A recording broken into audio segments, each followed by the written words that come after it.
Things settled into a bit of a comfortable rhythm after that. After the dark dance, there were only a few weeks until Thanksgiving break. We had another exam, but this one was on the different types of otherworld creatures, and I had aced it. It definitely helped that Hieronymous had decided to tell me stories about how he learned about, or encountered, each of these creatures at one time or another, and it almost surprised me more to learn that Hieronymous was actually a fantastic storyteller. I couldn't get Virginia or Ellen to believe it, but it was true. Since both Daniel and I held student council positions, it meant that we had to work together in order to pull off the Thanksgiving tribute at the mall. I had created pink, peppermint-scented votives that were a hit my first year, but I didn't get to be involved at all last year, with Hieronymus fearing that I was going to remember too much too quickly if I had participated. It was something that still irked me, and I couldn't resist teasing him about it. So, am I going to be able to participate this year? I asked him after Potsdam's council meeting explaining the Thanksgiving tribute process. You know you must, Hieronymus replies simply. Remember, we do have our duties to perform, and speaking of which, I need to know which candles you would prefer for the offering. I say as I consider this. I really like the smell of pine from the dark dance. Maybe we can do green pine-scented pillar candles? Or maybe a cinnamon-smelling one for Thanksgiving. I do like the pine idea, though.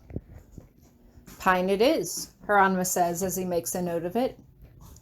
So, I know why you didn't ask me last year, I begin, but you also asked me what candles I wanted when I was a freshman, even though you could have asked anyone else. He pauses for a moment, but does not look up at me. Why? I know what you're implying, Tori, Hieronymus says simply. I don't need to confirm what you already suspect. That's fine, I say smugly. Then I guess our first trip to the Glen was really a date after all. Hieronymus shoots me a dry smile. If you choose to see it as such. I falter a moment as I think it over. But you didn't even talk to me, I insist. You just sat there reading your book. I asked you what you were reading, but you didn't even want to waste your breath explaining it to me. Tori, he says as he sets his book aside, as much as I hate being put in the position of apologizing again, I must remind you that I do regret many of my actions towards you, particularly in your first year. I took you to the Glen because you worked yourself to the point of exhaustion and needed sustenance. That being said, I liked being near you. I liked being around you. Just having you near me felt soothing. He closes his eyes and smiles as if reliving a happy memory, and I let him have his moment. But that still doesn't absolve you from what you did last year, I remind him. I was hanging out with Donald and Tommy at the mall when you were setting things up. You completely cut me out of it. That only made me more suspicious, not less. Considering you spent most weekends studying in the library, I was hoping that you would have been ignorant of it, Hieronymus confesses. I didn't suspect that you would send your friends over to... Whoa, I say quickly. I didn't send anyone. Donald saw that I was upset, I told him why, and it was Tommy's idea to go over there and fish for answers, not mine. We both pause for a moment, reflecting. Although, now that it's clear that Tommy was really Damien, I guess he was just trying to stir up more drama between us. It's best not to think about it, Hieronymus says, concern touching the edges of his voice. We can't change the past, Tori. Let's focus on what's ahead. But what about Tommy? I ask him suddenly. I never asked about it before because I always said that I didn't want to know, but I couldn't go the rest of my life without knowing what really happened to him. Hieronymus lets out a sigh. I am only telling you this because you were honest with me before about your meeting with my father, and I want to encourage an honest exchange of information between us. Is that understood? That was rich, considering he was the one who still hadn't told me that Damien didn't actually die, but I let it slide as I nod my head. Thomas Howell was a real student, Hieronymous says at length. It is not immediately clear how long Mr. Ramsay impersonated him for, only that he did. We suspect that he only impersonated him for short periods of time at first, then longer and longer as time passed and he got closer to you. Wait a minute, I say quickly.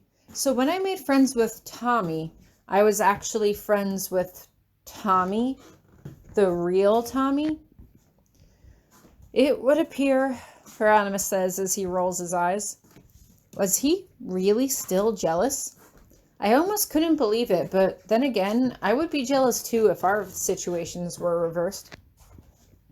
Mr. Ramsay used frequent memory spells to wipe his mind in order to erase suspicion of where he was and what he was doing during the impersonations. In the end, Mr. Howell's mind was simply too fragmented to put back together, and he was eventually sent home. I stare at him. When you say that his mind was too fragmented, what do you mean by that? Like, he is still him, right? To some extent, Hieronymous replies. I don't know the specifics, Tori. All I know is that it was a terrible thing to happen to him. He was a student under our care, and he was victimized through no fault of his own. I pout as I nod my head in agreement. It's not fair. He was a wild seed, and this was his one shot to learn magic, and Damien took it away from him. Hieronymous shakes his head. He's gone now, Tori. What's done is done. Hopefully Potsdam will be more mindful of what otherworld creatures she lets enroll with us in the future. I want to keep going. I want to say that the signs were there from the beginning. Damien had manipulated William as a freshman and had a reputation as a heartbreaker. People should have known there was something off about him. But then again, there was a difference between being evil and being a jerk. Too often, it was too difficult to tell which was which. So, why do you keep asking me about the candles? I ask him to get the subject off of Damien. Is it just because I have good taste, or... Asking you for your opinion as a freshman simply gave me an excuse to spend more time with you. Hieronymous replies simply. It gave me a chance to talk to you, to learn a little bit more about you. I can't help but smirk. Knew it. And now? And now I know you won't let me live it down if I ask someone else, Hieronymous says with a sigh, and I have no intention of putting our relationship through that kind of unnecessary conflict. I grin at him. But it's because I also have amazing taste, right? Hieronymous just rolls his eyes. Sure, Tori. Whatever you say.